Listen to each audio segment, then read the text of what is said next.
Stock trading can be exciting, but beginners often make mistakes that lead to losses. Avoiding these common pitfalls can improve your chances of success. 1.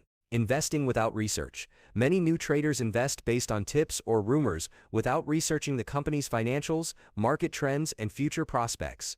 Always analyze. 2. Making emotional decisions. Fear and greed are major reasons for losses. Panic selling when prices drop or holding on too long in the hope of more profit can be costly. 3. Lack of diversification. Putting all your money into a single stock is risky. Diversifying your investments across different sectors helps reduce potential losses. 4. Not using stop-loss orders. A stop-loss order automatically sells your stock at a preset price to prevent excessive losses. Many beginners ignore this tool and suffer big losses. 5. Short-term thinking. Trying to make quick profits by focusing on daily price changes can be risky. Long-term strategies often yield better results.